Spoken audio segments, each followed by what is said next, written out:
जय मसीह की दोस्तों, स्वागत है आपका हमारे चैनल पर।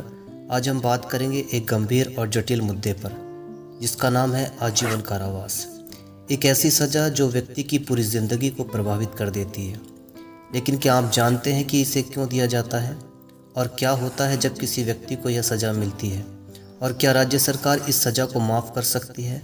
और बाइबिल क्या कहती है? आज हम इस विषय पर गहराई से चर्चा करेंगे और साथ में एक विशेष केस पर भी बात करेंगे, पास्टर बजिंदर सिंह केस के ऊपर। सबसे पहले दोस्तों, हम समझते हैं कि आजीवन कारावास क्या होता है। आजीवन कारावास यह एक कानूनी शब्द है जिसका मतलब होता है कि किसी व्यक्ति को पूरी ज़िंदगी जेल में रहना होगा। लेकिन इसका मतलब यह भी नहीं होता कि वह व्यक्ति कभी बाहर नहीं आएगा। कई बार कुछ परिस्थितियों में उसकी सज़ा में कटौती भी की जा सकती है, लेकिन आमतौर पर इसका मतलब है कि जीवन भर उस व्यक्ति को समाज से अलग कर दिया जाएगा। इस सज़ा को कानून के तहत उन अपराधों के लिए दिया जाता है जिन्हें समाज के लिए अत्यधिक खतरनाक माना जाता है, जैसे हत्या, बलात्कार, आतंकवाद। इन अपराधों में जुर्म का परिमाण बहुत गंभीर होता है और इन्हें समाज से अलग करने के लिए आजीवन कारावास की सज़ा दी जाती है। आइए हम समझते हैं कि आजीवन कारावास किस आधार पर दिया जाता है। भारतीय दंड संहिता आईपीसी के तहत धारा 302 में हत्या के लिए आजीवन कारावास का प्रावधान है।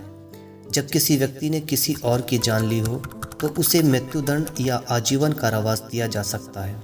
इसके अलावा धारा 376 में बलात्कार के अपराध के लिए भी आजीवन कारावास की सज़ा दी जा सकती है। जब किसी व्यक्ति द्वारा अत्यधिक गंभीर अपराध किया जाता हो तो यह सज़ा न्याय के नियमों के तहत उचित ठहराई जाती है। आइए अब बात करते हैं पास्टर बजिंदर सिंह केस के ऊपर। यह मामला मीडिया में खूब चर्चा में रहा। एक महिला ने उनके ऊपर बलात्कार का आरोप लगाया था। कोर्ट ने उन्हें दोषी पाया और आजीवन कारावास की सज़ा दी। दोस्तों, हम कोर्ट के फैसले का सम्मान करते हैं और कानून का भी सम्मान करते हैं, क्योंकि कानून को हाथ में लेने की इजाज़त किसी को भी नहीं है। कानून सबके लिए बराबर है। लेकिन सवाल यह उठता है, क्या यह सज़ा सही थी? अगर हम बाइबल के दृष्टिकोण से देखें तो हमें यह समझने की ज़रूरत है कि पाप का क्या परिणाम होता है। बाइबल में लिखा है, जो पाप करता है उसका फल मृत्यु है। यानी जब किसी व्यक्ति ने गलत काम किया है तो उसके परिणाम भुगतने पड़ते हैं। पास्टर बजिंदर सिंह के मामले में अगर वह सच में दोषी हैं तो उन्हें सज़ा दी जानी चाहिए, क्योंकि बाइबल भी कहती है कि न्याय से कोई नहीं बच सकता। लेकिन अगर वह निर्दोष हैं और उन्हें झूठे आरोपों में फंसाया गया है तो उस स्थिति में परमेश्वर का न्याय ही सच्चाई को सामने लाए। अब आइए बाइबल के दृष्टिकोण को समझते हैं।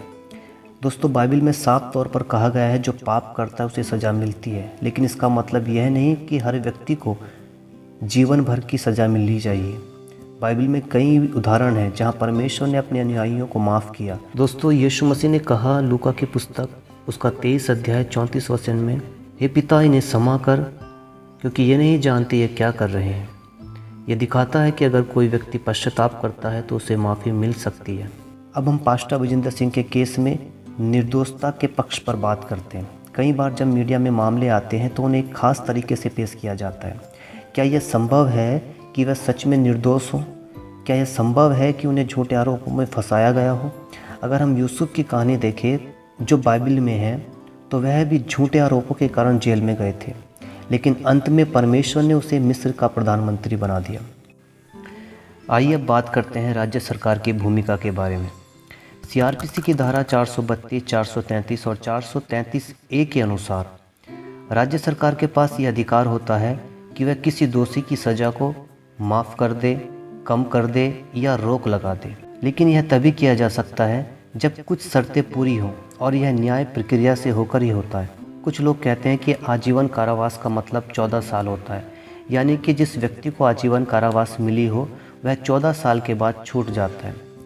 पहले यह धारणा थी कि आजीवन कारावास 14 साल का होता है, लेकिन सुप्रीम कोर्ट ने 2012 में यह स्पष्ट कर दिया कि आजीवन कारावास मतलब, सुप्रीम कोर्ट का कहना है कि आजीवन कारावास पाया हुआ व्यक्ति 14 साल बाद भी रिहाई की मांग नहीं कर सकता। यानी कि अब आजीवन कारावास तभी खत्म होता है जब राज्य सरकार विशेष अनुमति देकर व्यक्ति को छोड़े।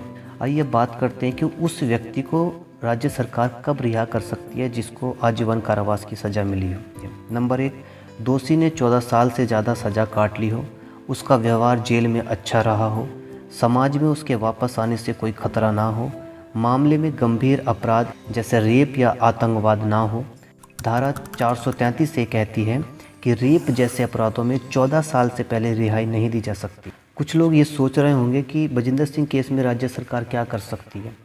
मैं वो भी आपको बता देता हूँ। अगर बजिंदर सिंह दोषी ठहराए गए हैं तो राज्य सरकार 14 साल से पहले उन्हें रिहा नहीं कर सकती है, क्योंकि केस गंभीर है। दूसरी बात, लेकिन 14 साल बाद उन्हें अच्छे आचरण के आधार पर राज्य सरकार पिटीशन पर विचार कर सकती है। तीसरी बात, उनकी टीम राज्य सरकार से क्लेमेंसी या रिमिशन की अपील कर सकती है। आखिरकार मेरा ये कहना है, न्याय परमेश्वर के हाथ में है। अगर कोई व्यक्ति दोषी है तो उसे सज़ा मिलनी चाहिए। अगर कोई व्यक्ति निर्दोष है और उसे झूठे केस में फंसाया गया है तो सच्चाई सबके सामने आनी तय है। सच्चाई सबके सामने आनी चाहिए। बाइबल में लिखा है कि सच्चाई तुम्हें स्वतंत्र करती है। तो दोस्तों, ये वीडियो आपको कैसा लगा कमेंट में लिखकर हमें ज़रूर बताएं। हमारे इस चैनल को सब्सक्राइब करें, वीडियो को लाइक करें और अपनी राय कमेंट में ज़रूर दीजिए।